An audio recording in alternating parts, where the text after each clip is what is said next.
son dernier mot. Je vous le présente plus, hein. Effectivement, on l'a reconnu, je crois.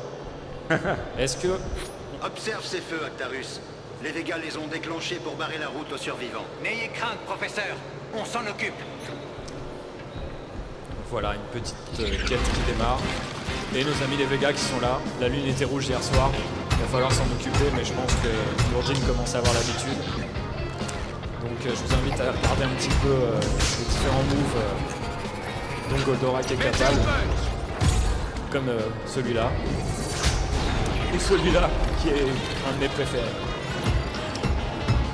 Alors, du coup, il faut savoir que là, on a plusieurs ennemis qui affrontent Goldorak. Donc, ceux-là, normalement, vous ne les reconnaissez pas, mais c'est normal parce que c'est des ennemis qu'on a créés spécialement pour le jeu, pour renforcer un peu les rangs des Végas et éviter que vous n'ayez à affronter uniquement que des Golgoths tout au long du jeu. Donc, vous allez avoir pas mal d'unités comme ça qui viennent.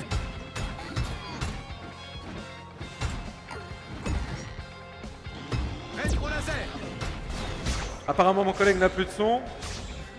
Je vais continuer à faire je vais faire les commentaires en direct. Là, je suis un peu dans la mouise, je vais devoir me régénérer. Donc, comme on peut voir, Goldorak peut se régénérer grâce à l'énergie du soleil. Donc, les Végas ici, comme vous pouvez voir, celui-ci, en fait, il a une particularité, c'est qu'il a un bouclier devant lui. Faites le bouclier grâce au rétro laser. Nous pouvons le vaincre. Et puis du coup, là, comme vous pouvez voir ici, en fait, c'est des ressources qui vont permettre en fait d'améliorer Goldorak. Le Goldorak, en fait, il est ce qu'il est, il est super fort, mais on peut l'améliorer dans le jeu. Et ça, c'est vraiment cool. Tout à fait. Là, le but, c'est d'éteindre les feux. Goldorak se transforme en pompier. Ouais, c'est cool. Ça ne sera pas aussi simple. Donc ouais, Nourdine, tu parlais des différents ennemis, et effectivement, il y a différents ennemis à bouclier. Il faut utiliser le rétro laser typiquement ou essayer de les flanquer. Là, on voit d'autres ennemis avec un autre type de gameplay qu'on essaye de proposer qui est en gros des séquences d'attaque qu'il faut respecter. Donc vous allez voir qu'au-dessus de leur tête, ils ont des petits pictogrammes. Ah là, il faut que je fasse un point, là, c'est ça? Ouais, un point. Et après, tu as Astéro H. Exactement. Rétro laser, lui, un point. Là, j'ai cassé sa garde, ok. Ouais. Et ce qui est assez amusant, c'est que quand vous en avez deux, potentiellement, ils ont un séquenceur différent. Donc, il va falloir être assez attentif sur ce que vous voulez faire sur chacun d'entre eux, quoi. Là, on a ce qu'on a. Voilà. Ah. Petit pulvonium bien placé. Ah, ça, c'est cool. Ça a des attaques aussi qu'on peut débloquer dans le jeu et ensuite utiliser pour ce genre de moment. On a pas mal d'ennemis assez balèzes puisque le pulvonium traverse les différentes armures. Ça permet un petit peu de tricher si vous voulez. Ils sont bien balèzes, hein. Ils sont costauds les blindés, ouais, effectivement. Alors après, comme vous avez pu le voir, le rétro laser, il a des petits effets un peu qui se coulent pour ralentir les ennemis. En fait, c'est des mini-boss, quoi. Ceux-là, ils sont costauds, ouais. Et là, on rentre quasiment en fait dans un petit jeu de rythme, quoi. D'aller chercher la bonne attaque au bon moment. Potentiellement, quand il y en a deux, ça devient assez chaud parce qu'ils vont rester en pack et ils vont essayer de vous mettre des coups de marteau, ce qui n'est jamais très agréable. Ça marche pas, ils sont trop forts. Tu peux ici utiliser le clavicogire aussi, parce que comme chacun le sait, l'Astéro H est formé avec les deux clavicogires, donc ça marche aussi. Si jamais tu as envie de le tenter. Ah là, je crois que là, tu vas pouvoir le finir. Ah non, trop tard. Mais effectivement, le séquenceur revient de manière assez rapide pour éviter que Goldorak l'emporte. Même si, voilà, aux commandes d'un expert, ils n'ont aucune chance, les mecs. Je vais parler juste avant, en fait, la possibilité de pouvoir améliorer Goldorak. En fait, je vais vous montrer tout de suite comment on peut faire. Ça, c'est le côté cool. Alcor a bien failli. Et ici, Antares qui est là, toujours placé au bon endroit. On discute d'un nouveau véhicule ensemble. Un ange. Et là c'est un peu l'arbre de compétences. Ouais, complètement. Bah, là, c'est l'arbre de compétences. Donc, vous voyez qu'il y a les différents pouvoirs habituels pour Goldo. Bien sûr, on va pouvoir les améliorer, leur donner des petits effets supplémentaires pour le combat et dynamiser tout ça. Là, j'ai le fulgure au point. T'as chopé le fulgure au point, donc qui est une des grosses attaques du jeu. Yes. Et tu n'aimais vraiment pas cet arbre. Et du coup, vous allez voir en action, il est assez dévastateur. Et l'avantage en fait, comme on l'a vu, alors là tu peux peut-être montrer les petites, il y a des petites caisses un petit peu partout. Et bien sûr quand vous attaquez des ennemis, vous allez récupérer un peu de loot. Et en fonction de ce que vous récupérez, vous allez pouvoir débloquer des compétences plus ou moins puissantes. Donc ça c'est plutôt cool. Et là tu as réussi à terminer la quête en éteignant tous les feux. Ah, j'ai pas assez d'énergie. Ouais. Parce que vous l'aurez peut-être remarqué, mais en haut à gauche, vous avez donc la barre de vie et la barre d'énergie, qui sont elles aussi améliorables. Et là, en l'état, en fait, Nourdine doit attaquer un maximum d'ennemis pour régénérer sa barre d'énergie. L'avantage, c'est que l'énergie permet aussi de régénérer la vie. On est en fait dans un espèce de petit cycle qui va vous permettre d'être toujours au top. Parce qu'après tout, vous êtes le grand Goldorak. Donc vous ne fatiguez pas si rapidement. Bon sang. Les Végas ont souillé les pistes de leur débris. Là, on est sur une autre mission. Ouais, C'est une mission en fait à l'aéroport, donc l'aéroport que l'on voit dans l'épisode 5, ouais, forcément. en plus grand. Il plus a grand. été amélioré depuis les années 80-70. Il s'est un petit peu amélioré. Donc effectivement, vu qu'on part toujours en fait des différents épisodes de la série, l'épisode 5, donc le traquenard de la mort, si je me souviens bien, a toute une séquence en fait sur l'asphalte, sur les pistes. Et donc je crois que c'est un aérodrome dans l'épisode. Je veux pas me lâcher. Pour aller plus loin dans le côté épique, nous on en a fait un aéroport à part entière. Je sais pas où il est passé là. Ouais, ils sont très énervés, ils sont venus à plusieurs. Et donc effectivement on retrouve les combats sur la piste. Cette fois pas forcément avec les mêmes adversaires. Parce que comme vous voyez il y a différents types d'ennemis qui viennent s'inviter à la fête. Mais ce qui est plutôt cool c'est que ça nous rappelle quand même Ils m'ont quelques fait mal. souvenirs. Et oui, ceux-là, ils sont très dangereux, c'est un petit peu des chasseurs. Ils ont l'air de rien comme ça, mais quand ils attaquent, ils font mal. Et là, tu dois déblayer du coup les différents débris sur les pistes. Ce qui est un petit peu typique de tes missions dans le jeu, d'aller... Alors je le rappelle, hein, cette région, en fait, ce niveau n'a jamais été montré. Tout à fait. Une exclusivité pour la Japan Expo. Ah là je défouraille, là je tape. Ouais, vas-y. Je vois que ça a l'air de fonctionner pour toi. Un peu moins pour les Végas. Donc là, vous voyez que le Fulgure au point est extrêmement puissant. Il vous permet de gérer pas mal d'ennemis en même temps. Ou en tout cas de spammer énormément de dégâts sur le même adversaire, ce qui est très pratique contre différents boss, notamment. Tu peux aussi faire un petit météo punch. On a les différentes attaques, bien sûr reprises de la série. Et des petits combos aussi qui sont inspirés forcément de ce qui se passe dans les différents épisodes. Là, on a bien vu dans ce que fait Nourdine, c'est que parfois on va dire notre séquence d'attaque va être un peu coupée par les ennemis qui ont des boucliers. Donc ça demande d'être toujours un petit peu vigilant sur le type d'adversaire qui vous attaque. Donc typiquement, ceux-là n'aiment vraiment pas le rétro laser. Ah, t'as même fait tomber celui d'à côté avec l'effet de zone, ce qui est plutôt cool. Donc ces ennemis-là, ils ont été plutôt très fun à créer, puisque je ne l'ai pas dit effectivement en intro, mais Enroad a travaillé dur sur la création de ces différents personnages qui du coup sont inédits à la série. Vraiment ma barre d'énergie, elle augmente en tapant quoi. Ouais. C'est vraiment ça le but. Et là-dessus, on est parti sur... Pour la barre de vie qui se recharge, on est parti sur un détail d'un épisode en particulier, petite anecdote au passage, mais qui est effectivement que Goldorak peut utiliser les rayons du soleil pour se recharger. Donc nous, on en a fait une petite mécanique en fait de jeu qui permet d'avoir l'ascendant. Ces ennemis-là, on les trouve dans le dessin animé ou pas? Les ennemis, tu les trouves où? Ces ennemis, tu les trouves pas dans le dessin animé? Non. Ceux-là, ils sont tout à fait nouveaux. Après, pour les plus attentifs d'entre vous, s'il y a des fans de Go Nagai parmi nous ou ceux qui nous suivent en direct, déjà bisous à vous. Et ensuite, effectivement, vous aurez peut-être remarqué des petits éléments de langage visuel, en tout cas, des petits détails, notamment les espèces de triple paires d'yeux qu'on retrouve sur les soldats Véga de la série. On les a remis sur le robot ici. Il y a aussi des choix de couleurs, effectivement, qui sont inspirés de tout ce qu'on trouve dans l'animé. C'était très important pour nous, en fait, de recréer des ennemis qui soient dans l'univers Goldorak et qui peuvent s'intégrer vraiment au niveau au niveau de l'univers, quoi. Et que les fans de Goldorak puissent s'y retrouver, même si ces ennemis n'existent pas finalement. Ouais.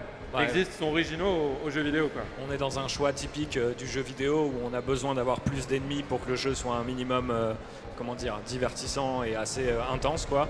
L'avantage du coup, c'est que en fait, ça nous fait des légions de Vega d'autant plus riches.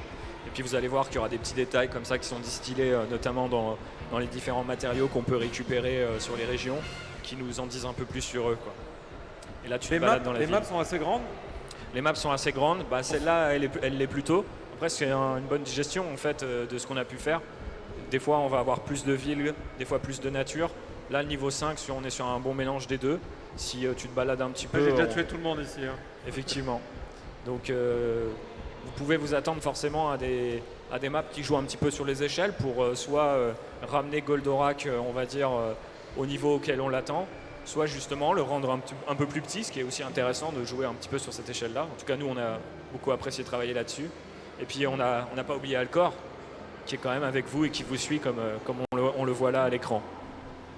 D'ailleurs, en parlant de soucoupe, est-ce qu'on peut pas montrer autre chose? Une autre petite phase de jeu. On peut, si on y est autorisé. Allons-y. Super, allons-y. Alors, on va vous montrer ce que vaut notre ami Alcor, qui lui aussi, finalement, mérite un petit peu d'attention.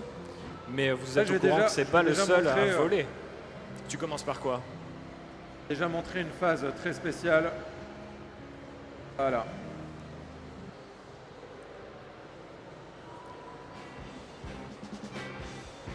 Et je crois qu'on va pouvoir reprendre. Voilà, et là on est good. Ouais. On peut reprendre. Yes, super. Et on va reprendre dans les airs. Du coup, pas avec Alcor cette fois. En exclusivité mondiale. Hein. On l'a jamais montré.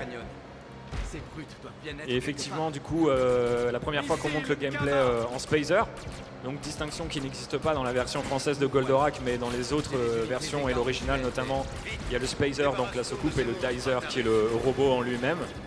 Donc pour le gameplay Spacer, comme le montre Nourdine ici, comment tu décrirais? On est sur un shooter en fait. Je peux pas parler, je suis concentré. Il est trop concentré. Il est dans des canyons particulièrement étroits. Donc ça c'est un autre niveau. Je dois esquiver, je dois tirer, je dois parler. Et du coup, il doit faire face à différentes soucoupes. Donc on est toujours en lien, vous voyez peut-être les sous-titres défiler, etc. Et j'arrête pas de parler, donc vous n'entendez pas les personnages parler, mais bien sûr Procyon est toujours un petit peu dans notre oreille, à nous guider, comme il le fait dans l'animé avec son fils adoptif. Et ouais, du coup, là, on est en plein milieu des canyons. On doit le défendre des soucoupes Vega, et notamment de cette soucoupe amirale qu'on vient de croiser. Et là, ça défouraille tout autant que tout à l'heure. Après, on est sur un gameplay totalement différent. Beaucoup plus... Soucoupe, il y en a. Hein. Je passais beaucoup plus nerveux, mais ça reste nerveux en tout cas. Avec d'autres ennemis qu'on voit aussi au sol, qui sont aussi des créations originales. Bien sûr, les soucoupes sont reprises de l'animé. Là, on ne pouvait pas y couper. Notamment cette belle soucoupe amirale. Et là, on a un fonctionnement légèrement différent. Tu fais du Razmot là. Et tu peux peut-être lâcher un petit Y là pour les calmer. Voilà. Donc on a un petit Megavolt qui en fait est chargé par le nombre d'attaques qu'on va distribuer au sol comme sur les airs depuis le Spacer. Donc c'est un fonctionnement un petit peu différemment. Plutôt que de reprendre de la vie en récupérant de l'énergie, là on reprend de la vie en éliminant certaines soucoupes qui vont avoir un halo spécifique. Et on va utiliser les différents kills qu'on va faire. Différentes destructions de soucoupes vont alimenter cette barre qui a la forme de la tête de Goldorak et qui vous permet de débloquer cette super attaque qui est du coup le Megavolt. Et qui sert un peu d'équivalent au Cornofulgur dans les phases de Spacer, quoi. Là t'es tranquille, tu les as tous eus. Ouais. Pour l'instant en Et tout là cas, il me le dit, Alcor me dit c'est pas fini Actarus. c'est jamais fini. Il y en a toujours qui reviennent. Ah ils sont partout. Et comme vous le voyez, du coup, on va alterner en fonction des petits scénarios. Donc là, c'est Hydargos qui a décidé d'envoyer ses troupes sur les barrages. Et effectivement, s'il réussit, toute la région va être inondée. Donc on est dépêché au plus près de ces barrages. Et en fonction, bien sûr, des niveaux, les Vegas vont redoubler d'inventivité pour nous mettre à mal. Et là, t'es pas mal. Yes. Les crevasses mortelles. Est-ce qu'on a encore autre chose à montrer? Ouais, on a encore autre chose à montrer. Et en fait, ce que je vais vous montrer, c'est pour aussi montrer à tout le monde en fait que nous n'avons pas oublié. On n'a pas oublié Alcor. Exactement. Ça a toujours été un petit peu un des challenges pour le studio et bien sûr nos producteurs. Je sais qu'on en a beaucoup discuté. Comment représenter Alcor. Et là, on est good. Et le voilà, il arrive. Donc là, encore une fois, en exclusivité mondiale, Alcor, dans sa soucoupe, dans son OVTR. Effectivement. Alors qui a été un petit peu burné au niveau de la cadence de tir des missiles par rapport à la série. Mais encore une fois, une question d'intensité, de nervosité dans le gameplay. Donc là, c'est le gameplay shoot 'em up. C'est génial. Shoot 'em up à l'ancienne. À Moi, en tout cas, je suis friand. Très à l'ancienne. Mais du coup, avec une réactivité et une sensibilité un petit peu différente, manette en main, plutôt que, comparé au Spacer, qui va être un peu plus lourd, un peu plus dense à piloter. Là, très clairement, l'OVT, il va être beaucoup plus rapide, beaucoup plus agile aussi. Alors là, ça commence tranquille. Hein. Ouais, mais ça va Au bout d'un moment, ça s'intensifier va très vraiment être vite. chaud. Et donc, comme vous voyez, on est vraiment dans un gameplay shoot 'em up, tout ce qu'il y a de plus classique, qui a fait ses preuves.